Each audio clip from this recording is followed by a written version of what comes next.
Hello, and welcome to the overview of my Lightning X small EMT medical first responder jump bag. For my company, I am a safety warden, and I am certified for CPR and first aid. I'm not certified for certain medical procedures, advanced trauma, etc., but I decided that since I am certified for CPR and first aid, I would put together a jump bag to carry around in my car so that outside of work I would also be able to help people as well as myself. On the outside I have a few items attached, and I'll go over those first, and then I will move to the pockets on the outside and finally the inside pockets. The first thing that you see here on the front is a M2 incorporated ratcheting medical tourniquet, tactical with pouch. It opens quickly and easily to allow access to the tourniquet without a whole lot of effort. I've placed it on the outside because a limb bleeding and needing a tourniquet is something that you shouldn't have to dig around in a bag on. It's attached to the bag through the straps for the lid with a 3/4 inch strap that I found somewhere a long time ago. I'm sure that it can be found online at Amazon or other vendors. The next thing that you see here on the front is an Olight S1 mini baton. It's a rechargeable flashlight with 600 maximum lumens.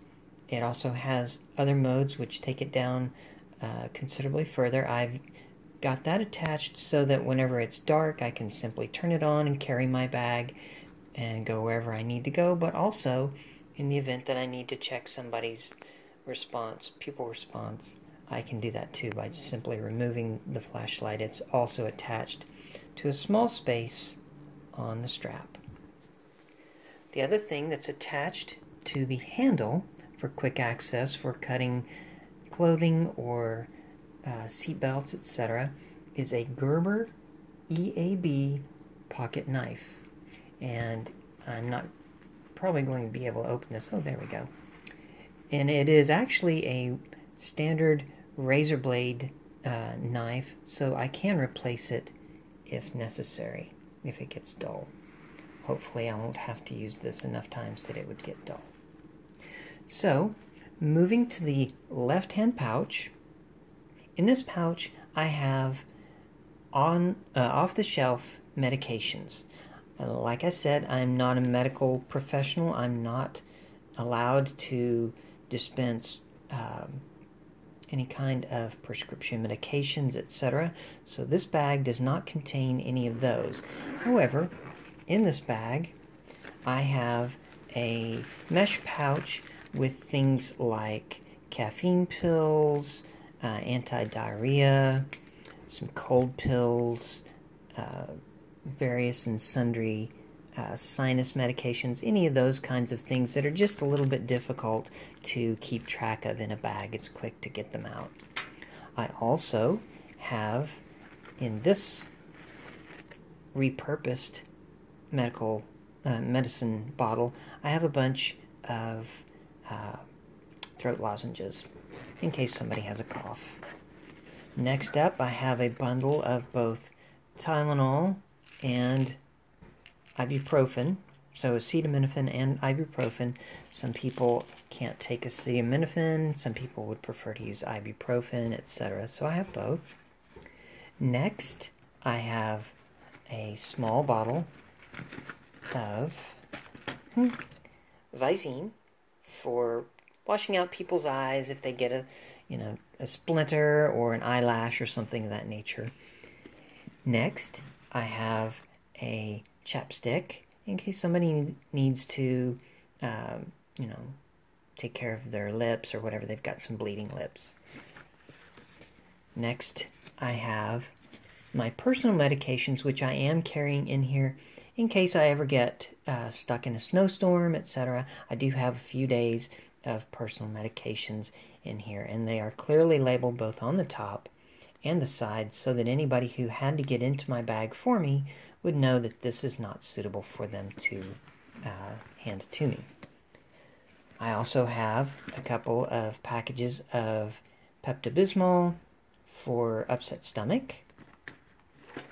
And finally, I have a jar of Vicks VapoRub so that if somebody's got a stuffed up nose or something like that, or their chest is a little bit congested, we can rub some of that on and it will help them to feel a little bit better. So that's the left hand meds pouch, if you will. On the right hand side is what I call my ointments and creams pouch.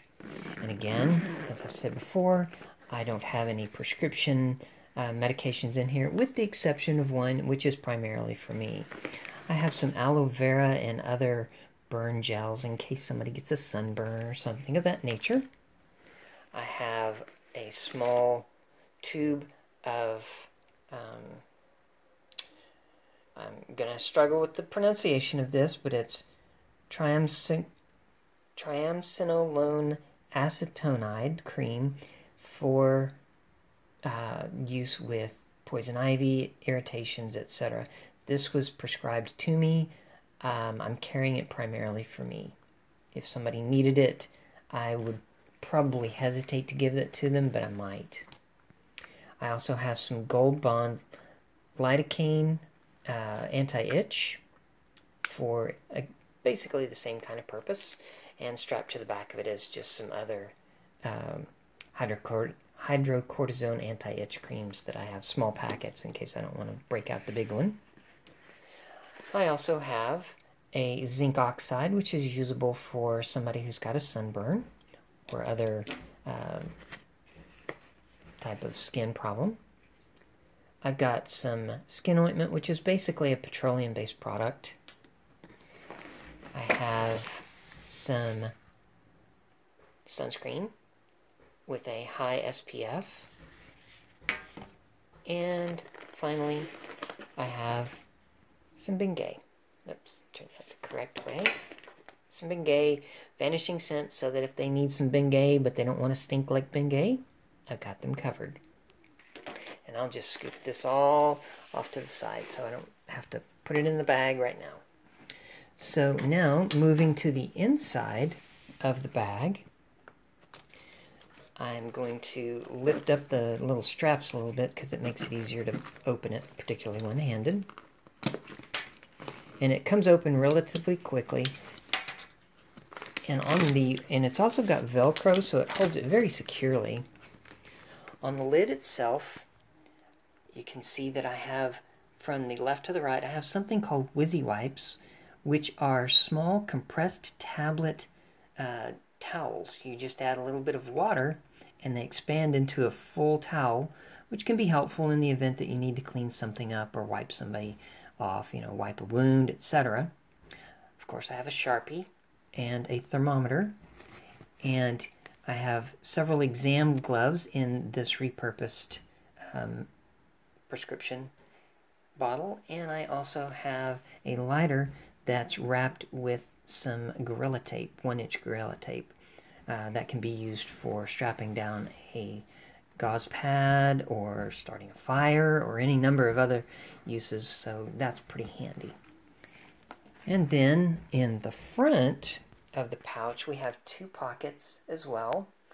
In the left-hand pocket I have what I'm calling my trauma bleeding pouch, and you can see that I have some medical shears here as well. That was just a very convenient place to put it. There are a bunch of loops here that you can put different items. I've seen other videos where they've put in OPAs and other pens and whatever else.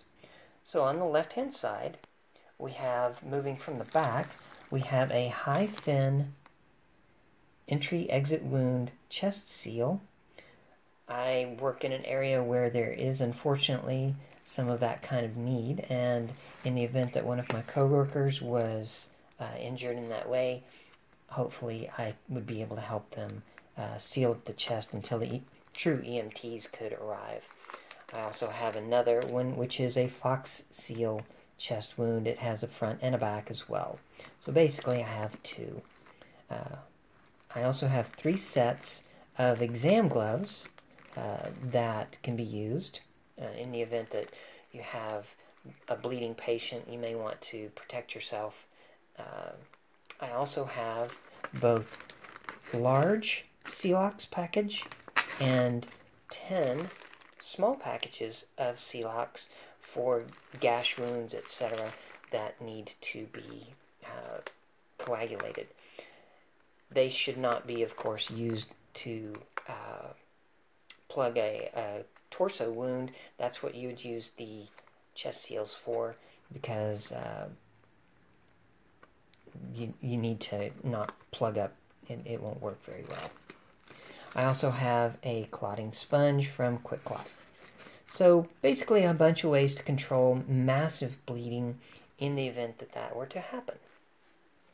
On the right-hand side pocket, I only have a couple of items in there, and these are what I'm calling my breathing trauma issues.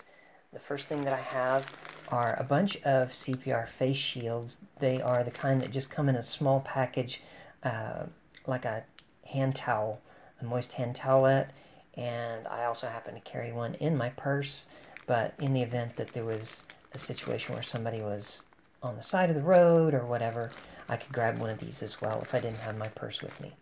I also have what is called a, excuse me, let me pull this out. I have what is called a nasopharyngeal airway tube, and this one goes in the nose as opposed to the OPAs, which go in the throat. I'm not trained to use this. This would be a something I would only use if I came across somebody in a back area, a back road, etc. I do live in an area that is somewhat rural. If I came across somebody who was injured, could not breathe, and there was no way I could get an EMT close to me in a reasonable amount of time, I might consider using this. However, I typically carry it so that if there is a more senior medical professional, I can supply something like this to them to use. So, now moving into the interior of the bag, there are 2 flaps on the bag, and what I've done is I've attached, with a little bit of Velcro, some tweezers so I can remove small splinters, etc.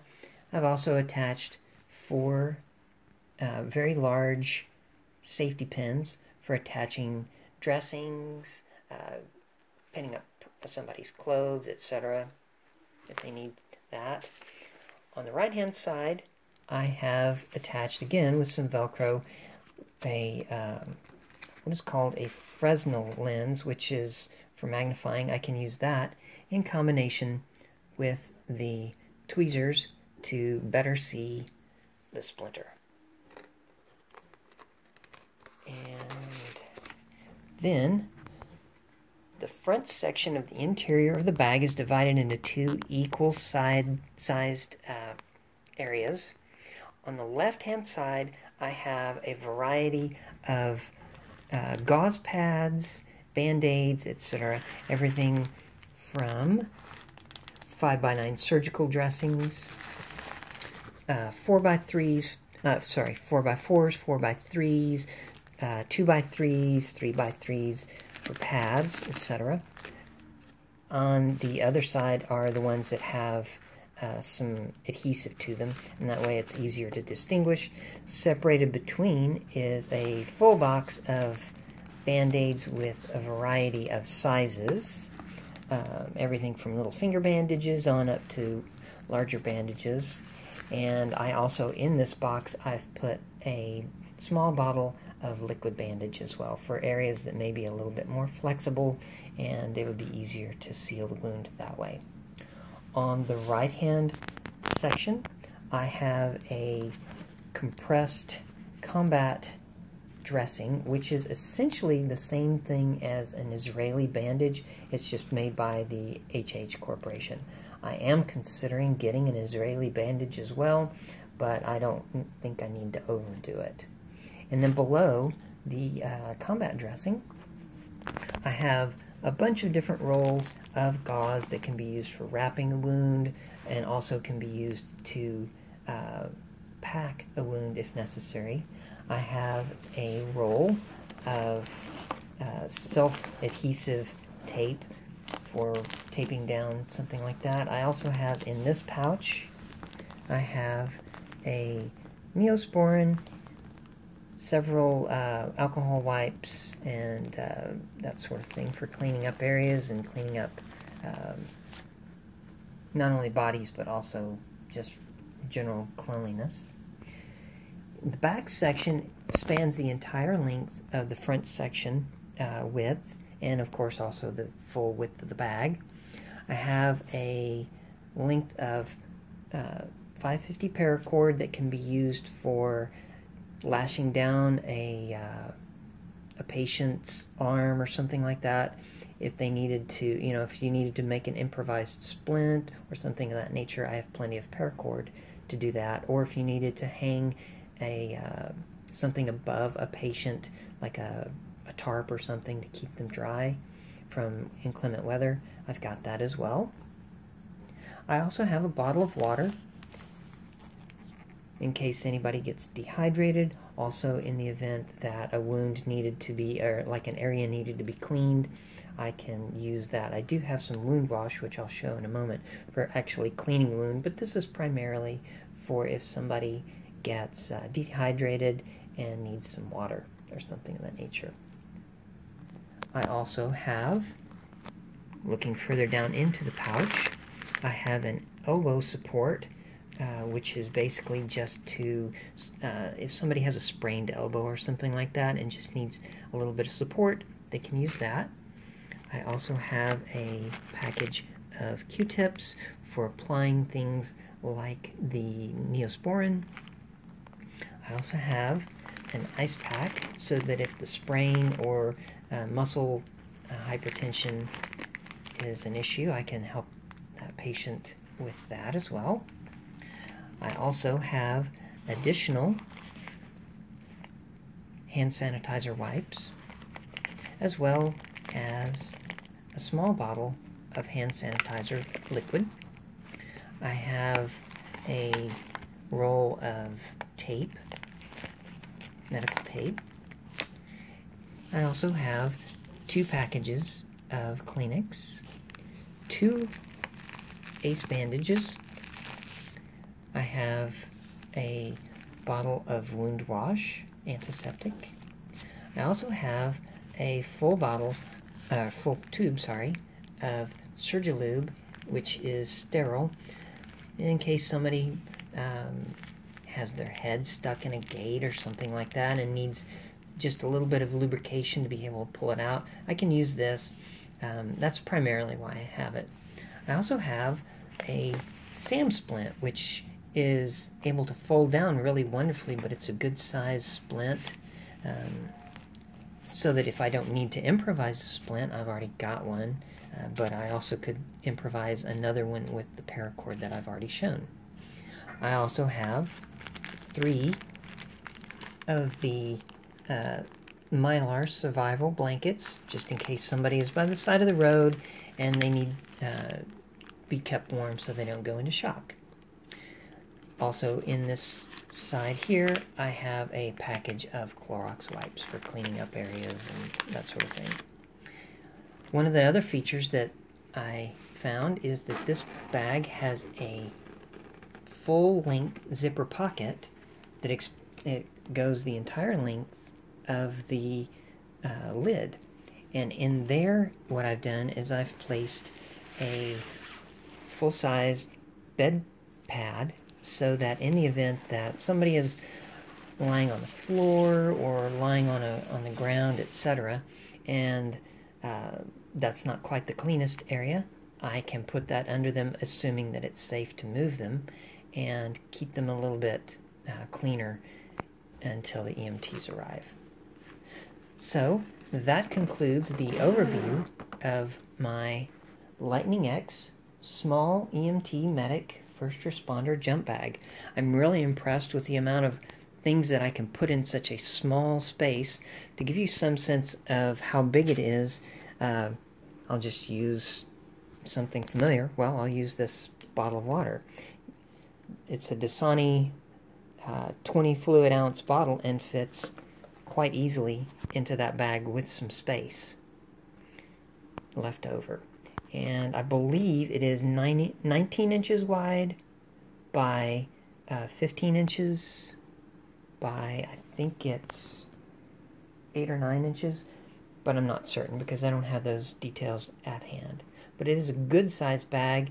It's certainly an appropriate sized bag for my level of skill, and I highly recommend it. Thank you for watching.